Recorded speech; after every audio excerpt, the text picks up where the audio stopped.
Linda Lorez-Blanes est passionnée par l'astronomie depuis toujours. Depuis son départ à la retraite il y a 5 ans, elle s'est impliquée dans plusieurs clubs d'observation du ciel et elle a acheté ce MID 6 pouces, un télescope muni d'un GPS qui lui permet de traquer la plupart des corps célestes. Je n'ai pas plus de possibilités que les autres. La seule chose que j'ai, c'est que j'ai un télescope qui est automatique et qui fait beaucoup de choses à ma place.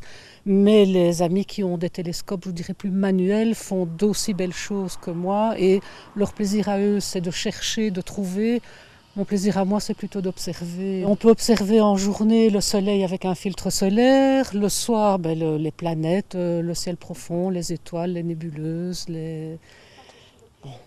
plein de choses. Ce samedi 11 août à 20h30, Linda installera son télescope à Louvain-la-Neuve, sur le site de Sciences 17, près du cyclotron.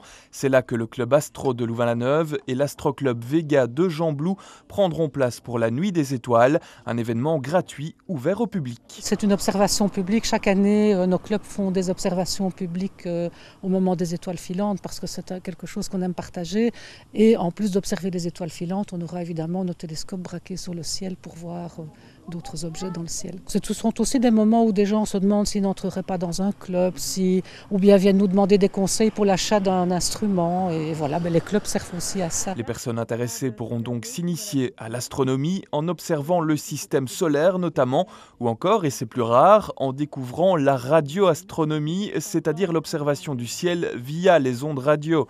Mais ce sera surtout l'occasion de faire de nombreux vœux en comptant les étoiles filantes. On pourrait en dénombrer une bonne centaine par heure. Cette période-ci, en fait, ce sont les Perséides, donc chaque groupe d'étoiles filantes ont comme ça un nom.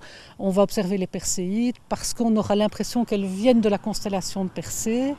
Et les étoiles filantes, c'est tout sauf des étoiles. C'est la dimension d'un grain de sable qui entre dans l'atmosphère à des vitesses faramineuses, à plus de 1600 degrés au moment où ça entre dans l'atmosphère. Et donc on a un phénomène lumineux, un flash, qui s'appelle en fait un météore. Un phénomène qui fascine, d'autant qu'il est visible évidemment à l'œil nu. En Brabant wallon, d'autres clubs organiseront aussi des observations dans le cadre de cette 22e Nuit des Étoiles.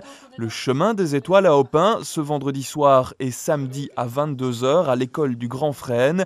Et Béoué Astronomie à Waterloo, chemin des Cochons, vendredi, samedi et dimanche à 22h.